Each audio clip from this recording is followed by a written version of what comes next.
So every month, I sit down with a woman who's partnering with the divine to bring forth something wholly her own into the world.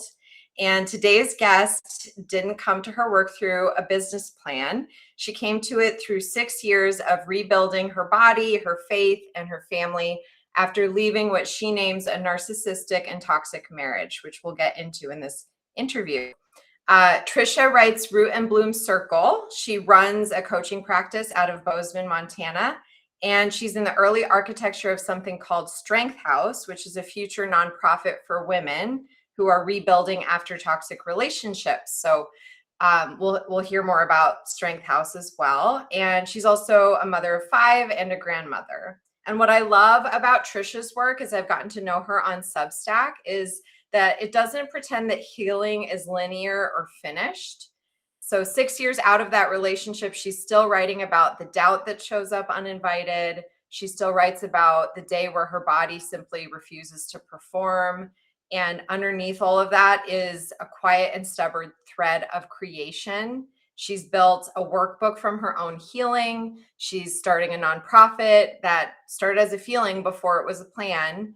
And she has a body of writing that exists because she's refused to stay small, even though that's what she grew up learning. So for me, in every sense that I care about, she is a creatrix. She's a woman who took something that could have only ever been survived, and instead she's built something really beautiful out of it, and she's helping other women in their journey as well. So I'm super honored to bring her voice, her work, and her story to you today. Welcome, and thanks so much for being here, Tricia. Thank you. I appreciate it. It's great to have you. Is there anything I missed in introducing you that you wanted to share before I dive into the questions I wanted to ask you? No, and thank you for that introduction. No, I think appreciate it. Great. Okay. All right. So jumping right in, your About page on Substack says that you've been healing for 6 years out of a narcissistic, toxic relationship. So I know you and I discussed this previously. The word narcissistic is being used a lot in social spaces lately. And sometimes I think maybe overused or used incorrectly. So I just wanted to hear directly from you what that word means when you use it and what you think people get wrong about that word. Yeah, I mean, I'll probably start a little backwards. I feel like people get it wrong because in areas of just like, somebody just being short, maybe they're overwhelmed, maybe they're overworked and they're just being short, or with their responses to people, it's not a common thread for them. It's just something that happens once in a while. And for me, walking through the relationship I did, living with a narcissistic person, their goal is to make you small or to isolate you. They don't want you they don't want you keeping your friendships. They don't want you having a relationship with your family. They want to keep you as isolated as possible because they want you to feel alone. And in that, you're second guessing a lot of things that you think because of the gaslighting that goes on with it. So to me, that's true narcissistic behavior. I think that we definitely do use it just too casually within our communities. Yeah, thank you. Thank you for that distinction. And just a couple follow-up questions. So at what point, because as you were talking about that, it sounds like in the relationship, it's like the person that you're in that relationship is intentionally trying to cut you off, to make you doubt yourself. So what was like the light bulb moment for you that initiated you getting out of that relationship? Given, I would guess you were like kind of confused. You didn't know what was real. You were disconnected from yourself.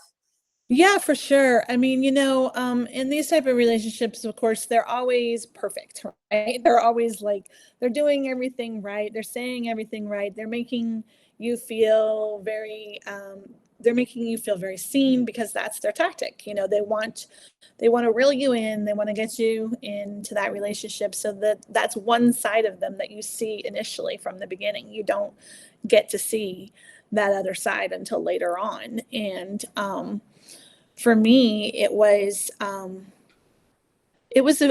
few years of wondering if am I in that kind of relationship, or is he just overworked? Is he just like, I think initially, like, I don't think that I'm alone in that. I think initially we make excuses for the behavior, and then before we know it, we're like, oh, well, I plan one initial thing. I planned a vacation away, and he came up with every excuse he could that, well, we can't afford it. I don't want to do that, because it wasn't something he wanted.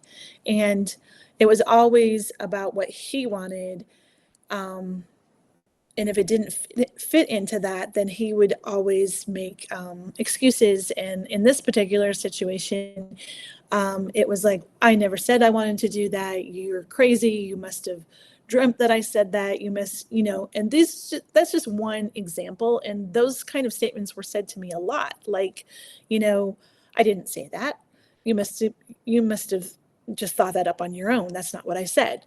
Or, so a lot of times I was just questioning, did I make that up?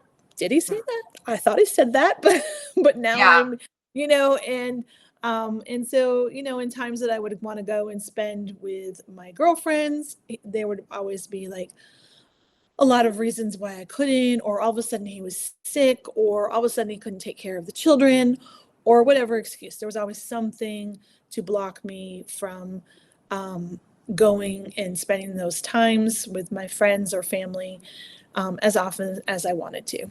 Got it. Yeah, that sounds like that erosion of your own self-trust and like questioning your experience. Like, I know that can be so damaging. Yeah, it sure is. Yeah. Yeah. Yeah. And in your healing process, you call yourself a restorative architect. And I just wanted to hear from you, what do you, that difference in your own life between recovering from something and restoring from it? Yeah, for sure. So initially, I thought of myself in recovery, but I found that as time would go on, that mindset actually kind of made me, or kept me, I should say, in this blaming game. Like, it's my fault, or what could I have done differently, or I was too weak, to do this sooner, because I was in this relationship a lot longer than I should have been, 25 years of this. And so, so that's kind of where I go with that. I feel like that word just kind of doesn't allow us to really step into the power that we have as women. And, and it makes us feel, in my opinion, it makes us feel smaller than we are and weaker than we are. And it's not a weak woman that walks through something like this in any scenario. You are full, a woman that is going through this or has gone through this is stronger than they ever believe and ever understand.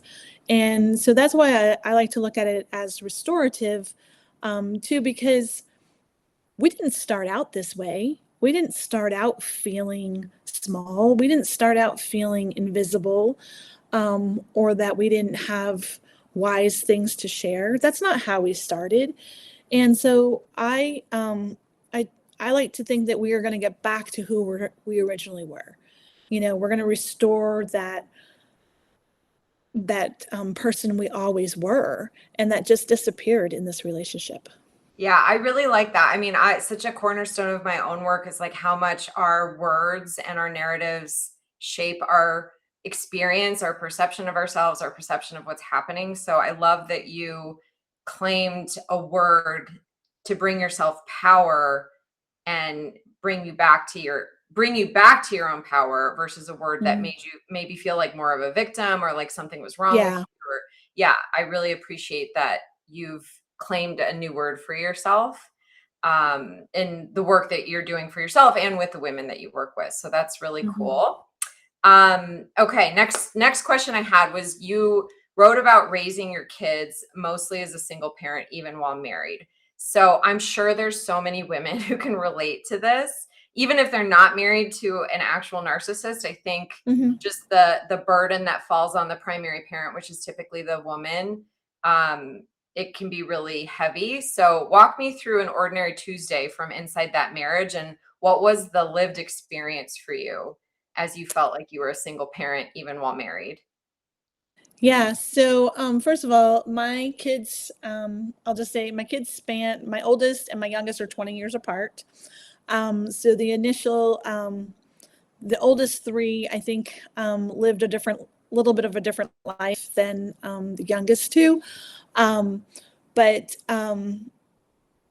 so it was chaotic, to say the least. I mean, it was just chaotic. I was working a 40-hour-a-week job. I was working for a very busy attorney's office. We were very busy. I had to put in overtime a lot because we were just really busy with a lot of different cases. And so for me, my ex would leave before the kids were up most of the time and would not be home until dinner time or after, often.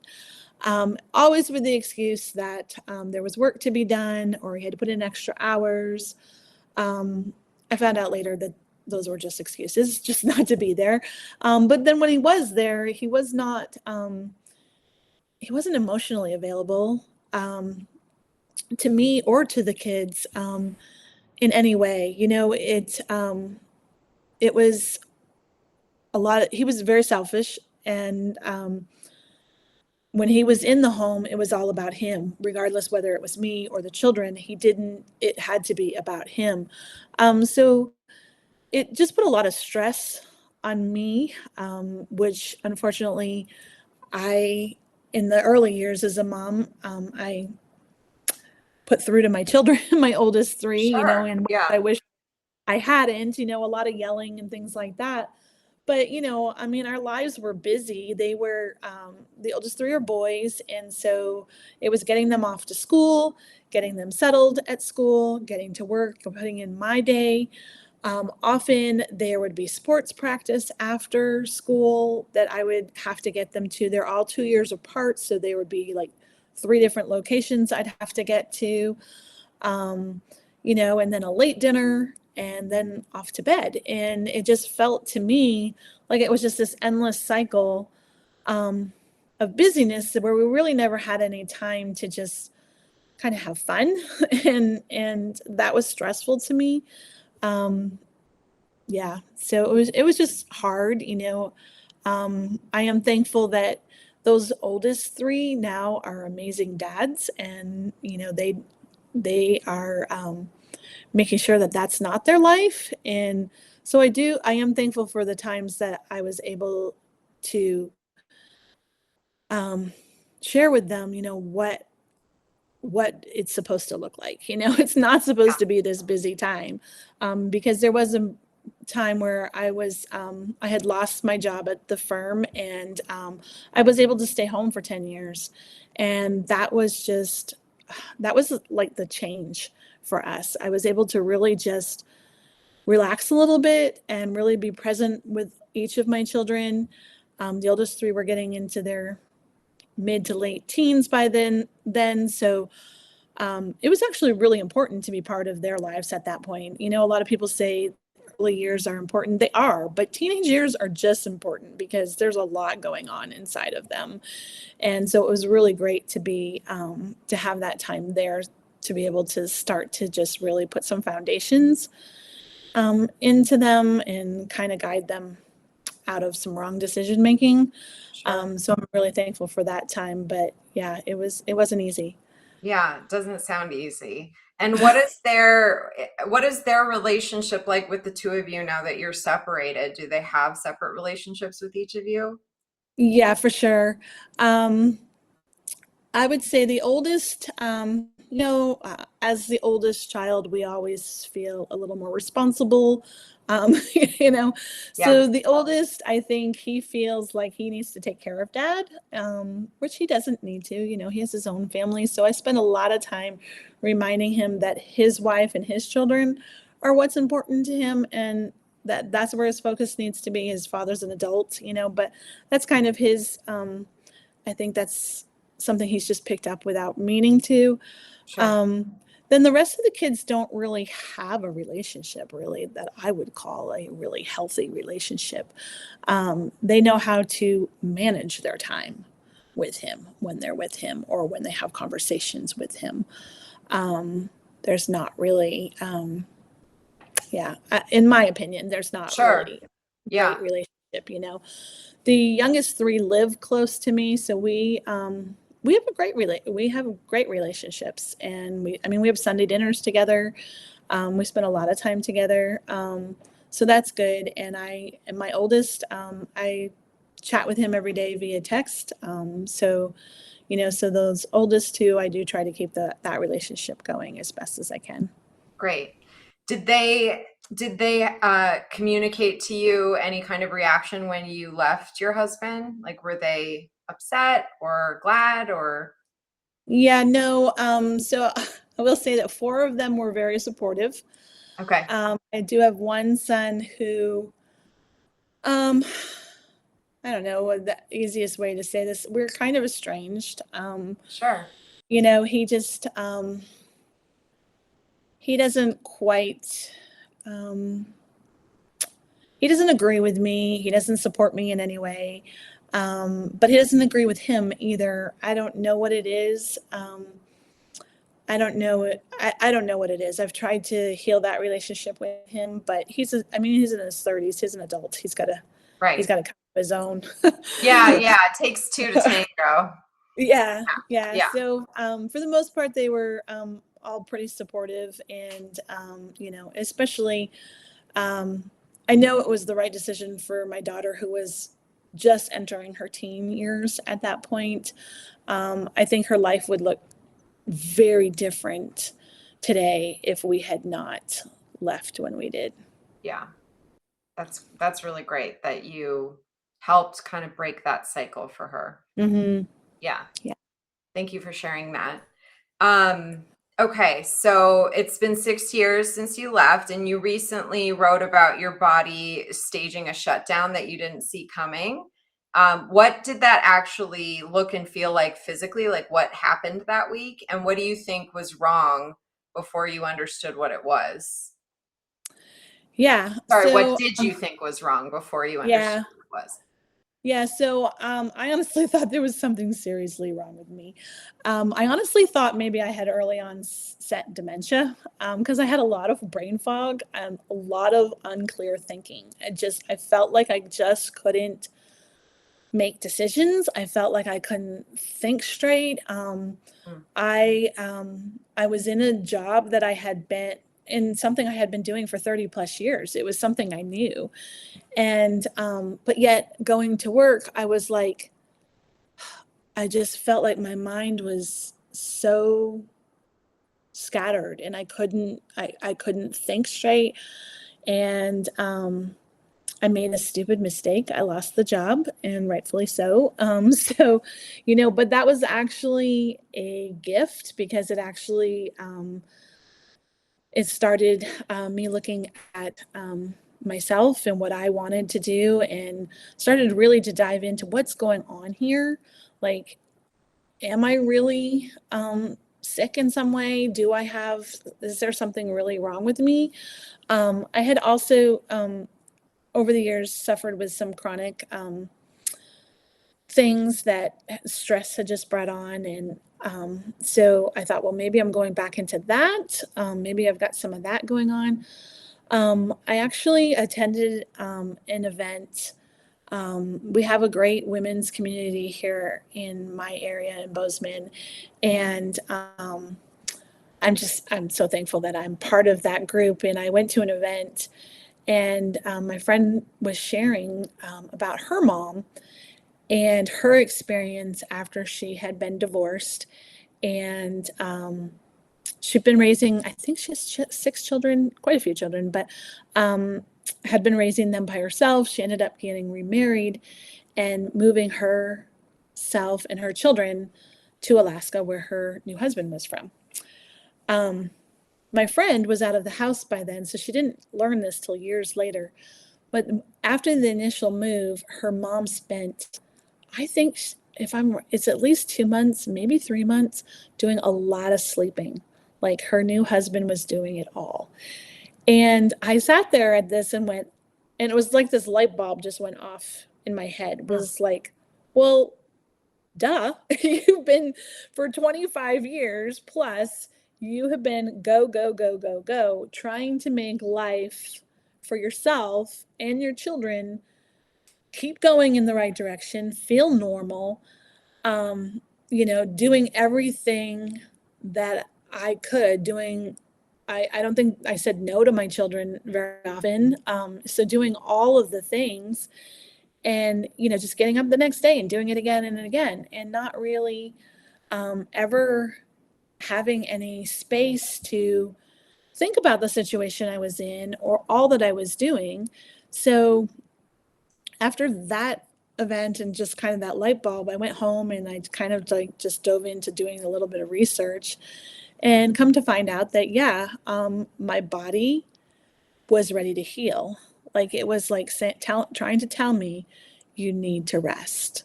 Like you've done a great job. You've done, I'd done the work for my mind and all of those things for the most part, but my body was like, okay, you're in a safe place now. Like I didn't feel like I was in flight mode anymore. I didn't feel like I had to just keep going. So it was like my body was like, okay, we're good. We're safe. Now let's take a little while and rest.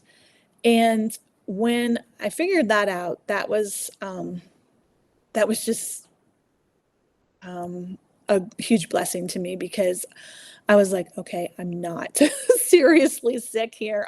There's not something seriously wrong with me. I just need to lean into this, be okay with this process, and allow myself to go through this process, which was hard for me too, because I've never been someone to just sit or rest. That's just not how I function. But once I started allowing my body to do that and feel that, and just, I could actually feel my nervous system starting to just regulate a little bit better. I don't think I'm completely regulated yet the way I should be in my nervous system. Yeah. But I've found out that it's not a short process. I mean, I think we often think that we can quickly heal from things, but like I said, I was in this for 25 plus years. So that's 25 years of my body feeling either being in flight freeze mode or just numb. So why should I think that it's going to be just a few months of healing? So I've just been learning to allow myself to continue to heal and rest. Yeah, that's so great. I'm sure there's so many people who can resonate with that too. Is like what really clicked for me was hearing you say, like, I'm in a safe place now. So it's like your body was like recognizing, okay, I'm safe now. I can shut down, like, and rest. Yeah, that makes sense. For sure. Well, that's great that you're doing the rest that you need. And I also understand the frustration of like, okay, I'd like to go a little faster now, but my body's still saying, no, I still need more rest. I've gone through that too. So I get that. Yeah. Great. Okay. So let's see. You said that in your writing that the questions and doubting haven't fully stopped even 6 years out of the marriage. So what's a doubt that showed up recently for you, and what did you do with it in the moment? Like, how do you handle that now? Yeah. So the doubt that continues to show up for me, unfortunately, is that I can't do this on my own. Because I was constantly told you can't survive without me. And so that will come in, like if I'm in any type of a struggle with my daughter or financially or anything like that, that doubt will creep in, like, hey, you can't do this on your own. Yeah. And so I've gotten a lot better about it, because initially, I would let it keep me down for a day or so, but I don't anymore. I'm pretty good at pushing that out pretty quickly, because I just remember, hey, look what I have done in the last 6 years. I moved myself and my daughter about 3,000 miles across country. We have made good roots here. We have fabulous friends. She's thriving here, and I bought my condo. I've done all of the things. I've met all of her needs. She'll be starting a sophomore in college. So I just start reminding myself of the things that I have done, and in this last 6 years, and then the doubt goes away. But Yeah. but unfortunately, at least it likes to keep creeping back. Yeah, I don't know that those little voices will ever fully leave us, but Mhm. it's great to have a tool like that. So what I'm hearing is you'll go and actually check evidence for Mhm. why that's not true, why that thought is not true, Yeah. which is great. Mhm. Yeah, that's Yeah. there's a book called The Gap and the Gain, and what you're Yeah. describing is like gain thinking, like looking at how Mhm. far you've come versus like how far there is to go. And I Mhm. think that's a really great tool for our self doubt and those critical voices in our heads. Um, I also just want to say that it's so interesting hearing you describe your process in leaving and like what you were told in that relationship, because I had a very parallel experience with an organization that I left where I Mm. also had a lot of, I was in fight or flight for several years and had a lot of physical healing to do, which I'm still doing. It's been 4 years. Um, and also that messaging that like, if you leave, you're not going to be okay. So it's just so interesting to me how I think women in particular, because of the ways we're conditioned, where we're taught to like shrink ourselves down, self-silence, people please, we end up in relationships or in environments where we're told that we're not powerful or we can't or whatever it is, and then we start believing that over time. So I'm just so interested in that dynamic. And speaking of that, like shrinking down, you wrote about being done shrinking and you almost described it like physically, like you'd shrunk until you couldn't breathe. Yeah. um has there been a moment lately, because these are old patterns, right? Like it Mhm. probably started before the marriage even, because women are taught to shrink in our Mhm. society. Has there been a recent moment where you caught yourself starting to shrink again, and how do you handle that now? Yeah, I mean, so yeah, actually, in building, so I started my nonprofit building, probably last December is when I started making steps for that. And about a month ago, I was like, okay, um, I feel like this is going nowhere. Like maybe I'm not the person to be doing this. Maybe I am not good at X, Y, and Z. Maybe I'm not built for all of this, And so then I was allowing myself to shrink back. Like, okay, yeah, sure.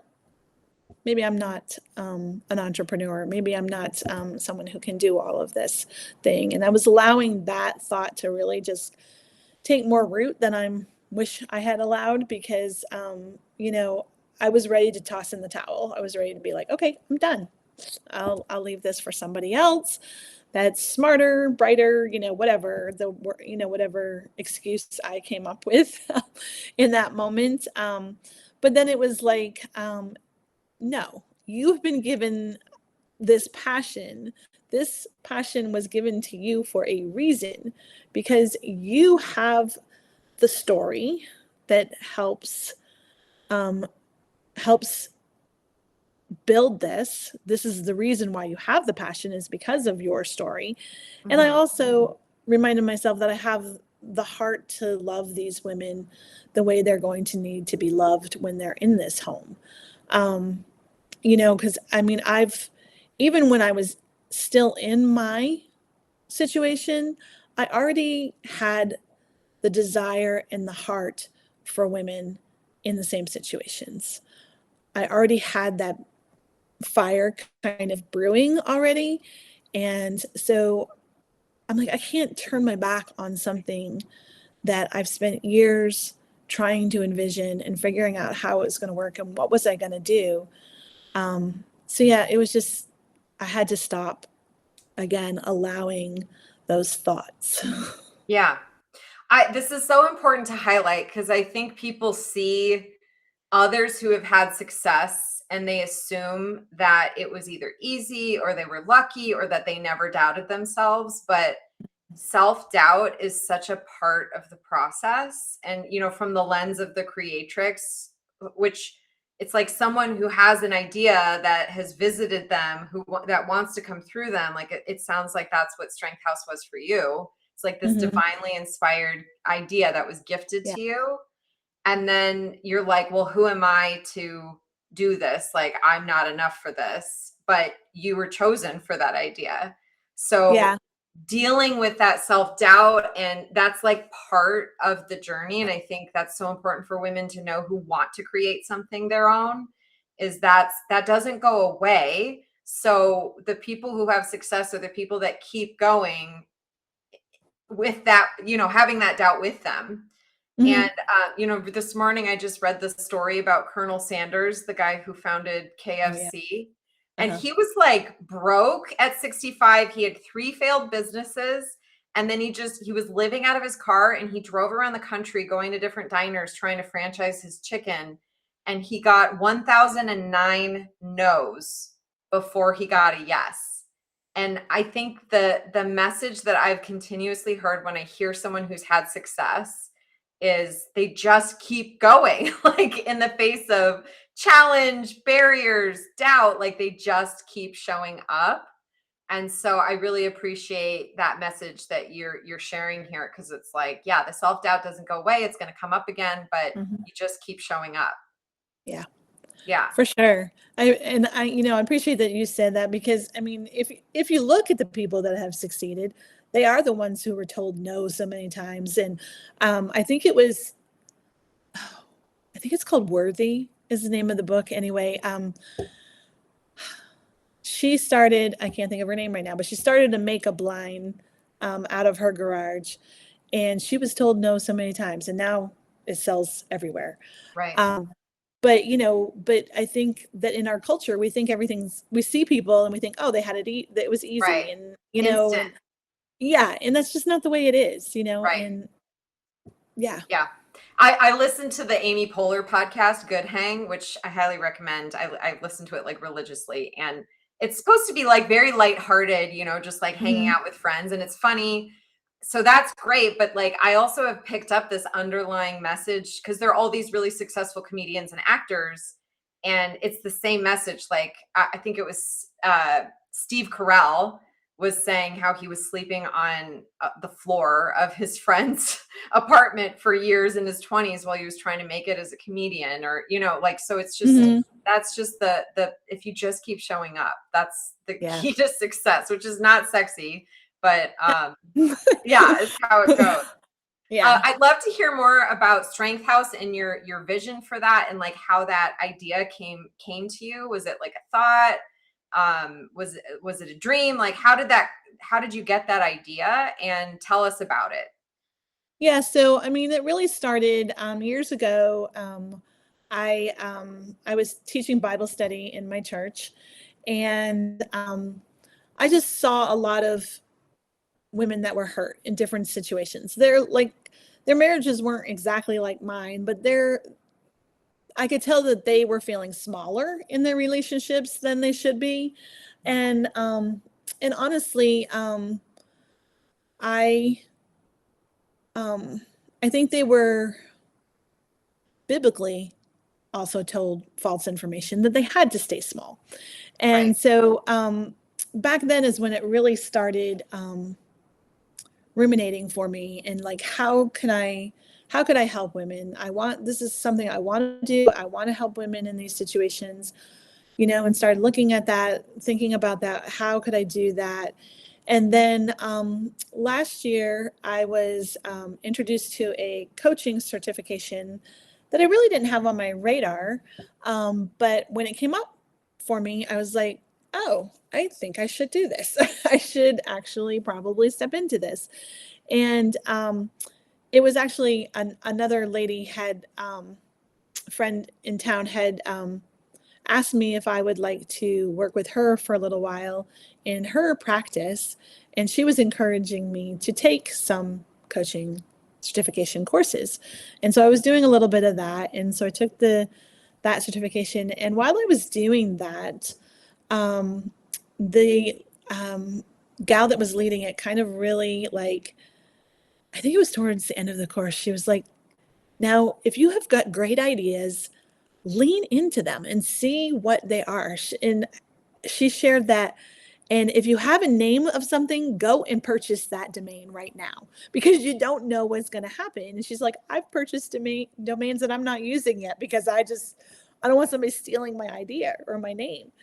And so that really started me thinking more in the lines of how I wanted to better meet these women's needs. Yes, I want to coach them. I want to help them on their daily through their lives. But I know from my story that there was the financial burden of being able to leave.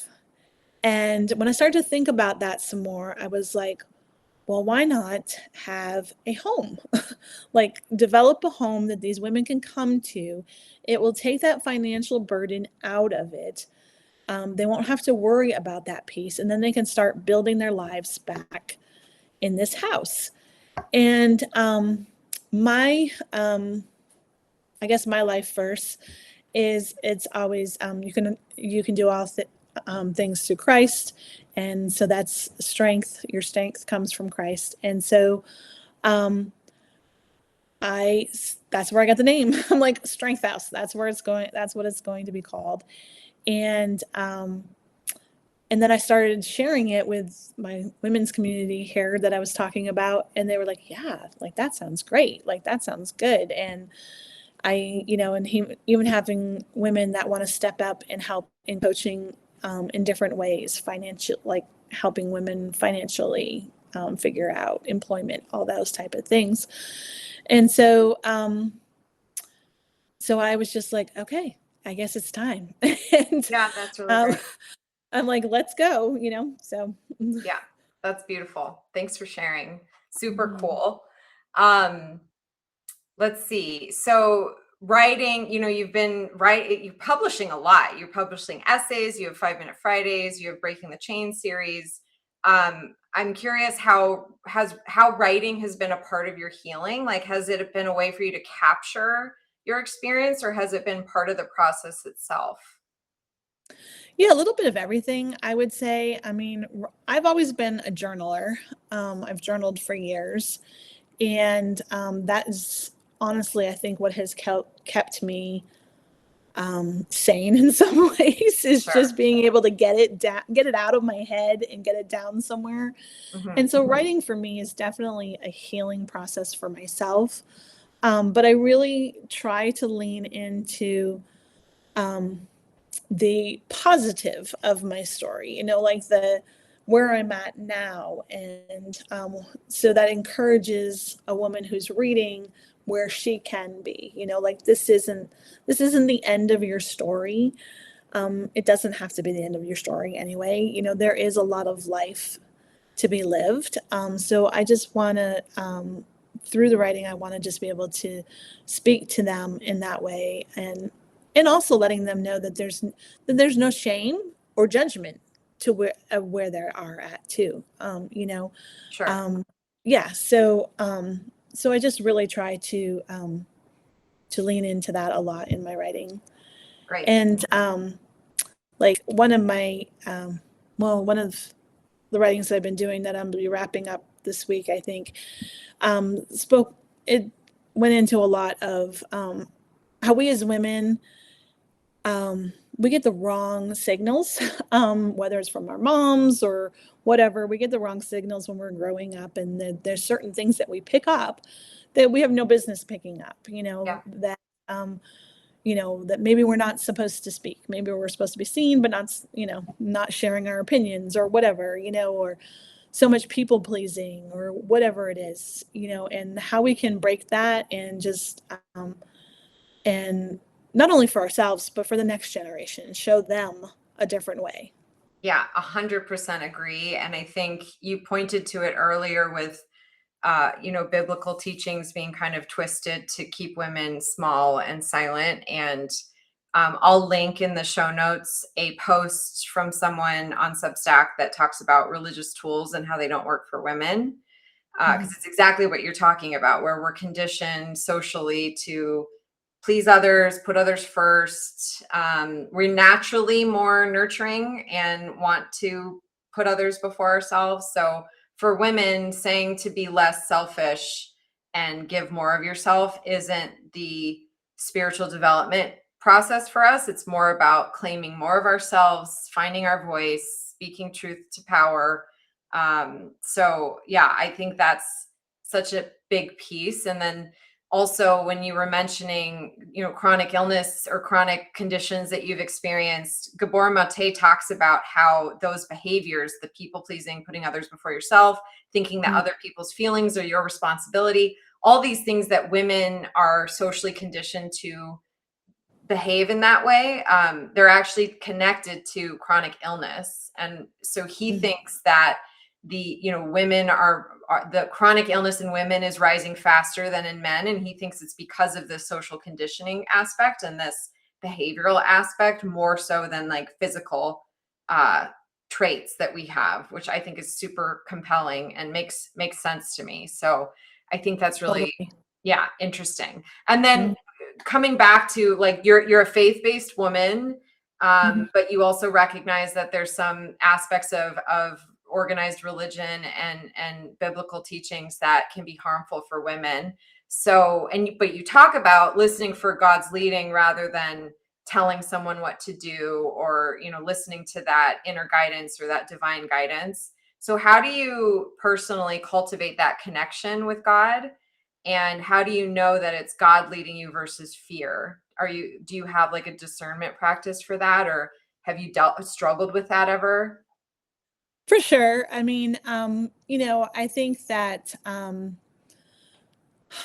first and foremost, for me, well, it's a relationship with God between me and Him, right? It's not what this pastor says or that pastor says, and that has been something that I have for years been really mindful of. Like, I'm not taking anybody's word, or anybody like on social media or anything. I'm not going to take what they're saying this passage means. I'm going to go and ask God if that's accurate. Is that what you mean by that? Because that was part of my story. And when it was like, oh, I don't have to deal with this. I don't have to live in this.